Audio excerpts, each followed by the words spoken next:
I'm here with Yuwen, who's very much involved in this course, both as a teaching fellow and in the online course, and as well as the head teaching fellow for our college course.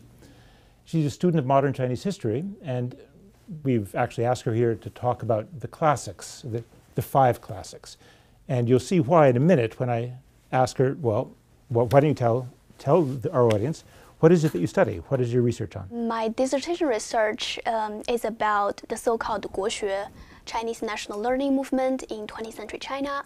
This movement happened at the moment when thousands of years of political system based on classical and Confucian learning was over, or with the end of the imperial order, and a group of serious Confucian scholars and other like-minded scholars started to think how this whole body of Confucian learning tradition ought to provide important source to the government, to the scholarship and intellectual value to modern China.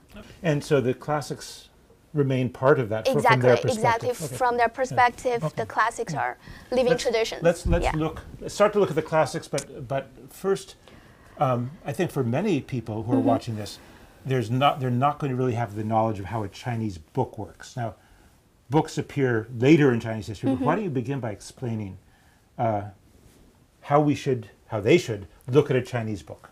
Okay.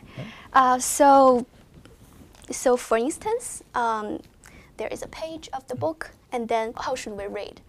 You see columns and characters. For each page, we should move from the right side and to the left. Within each column, we should start from the top to the bottom. The bigger characters are the main text of the classics. And then the smaller characters next to the bigger ones are commentary text, or sometimes sub-commentaries on commentaries. So it's the reader who punctuates it in this case, right? Yes. So You can the show owner in this case of this book punctuated it. Yeah, you can show the traces of a reader trying to understand what the meaning of the sentences are. And so then as we're going through, we have the American or the Western back of the book is the front.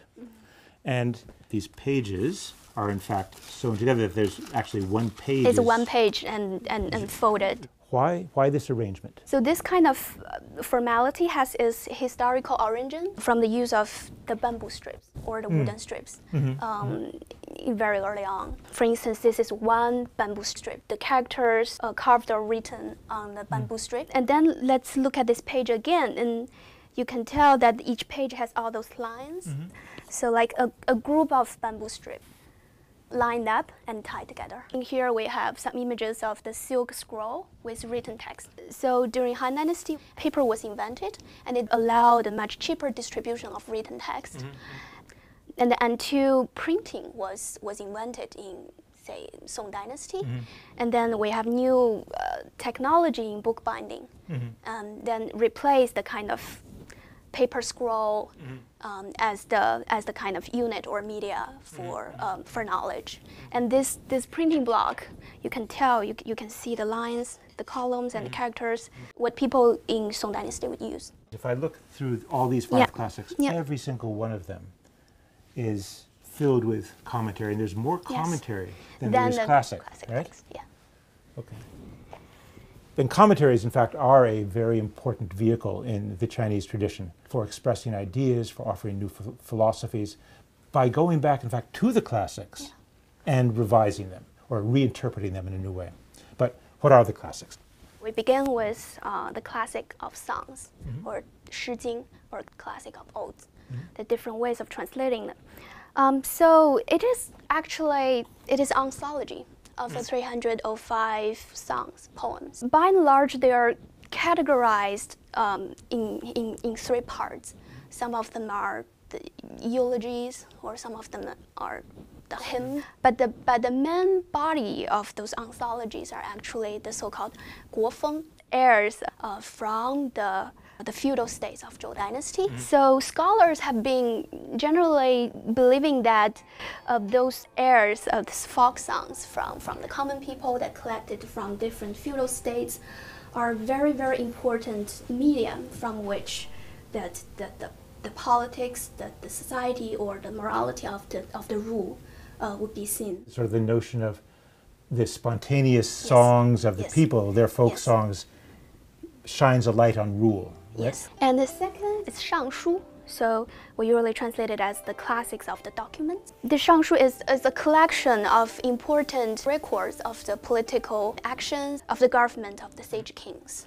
And so generally scholars believe that studying this body of text will allow them to understand the deeper or general political and moral principles underlying the rules of the sage kings over the centuries. And this is 礼记, the Book of Rites. It's a very broad collection of essays, generally believed as written by Confucius and his followers, about self-cultivation, about proper behaviors, and also about the right government.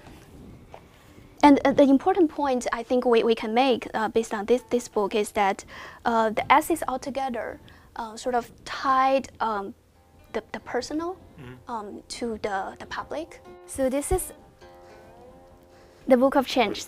So I think it's a very interesting book. It's very interesting and it's still very much used by Chinese people today in their daily life for many different reasons. So first, we can see that this is a book of images. It contains 64 different this kind of images, which we really call a hexagram. Yeah. So one hexagram contains stacked lines. Right. Some are broken, and some are solid, and some are broken. So scholars believe that the 64 hexagrams, of which each hexagram has a different name, and then they actually came from 8 trigrams, multiplied 8 trigrams, and you got 64. 8 by 8, right? 8 by 8, yeah. And then, so generally, scholars believe that each hexagrams is created originally by the sage kings, who have the ability of observe and observe the natural world and understand the deep mechanism and the principle based on which the cosmos change. And then generally scholars also believe that this kind of vision of the sage kings therefore are able to offer of suggestions or explanations on human affairs as well. Great. Many Chinese people still use it for fortune telling. So how it works? Well, that's complicated. It's complicated, but generally speaking, when we have questions, when we try to understand our own situations, when we have troubles, when we want to see what are the solutions that we can find, then people usually play with some milfoil stocks, and then play with them according to certain divination method, and then based on the appearance of those stocks, and then milfoil stocks, and then you generate or you get certain hexagrams. Yeah. Then you look at those. And you look those and you try to figure out how that's going to answer the how question that you will bring to answer the my text, question, right. because each line actually has independent meanings. Yeah, okay, good. One of the things that's unusual about these hexagrams is that you actually begin at the bottom and count up. So you begin with the bottom line and interpret the overall hexagram, and so on. But there's one thing I want to add. So apart from being a picture, a book of images, yeah. It also has a lot of words. Yeah.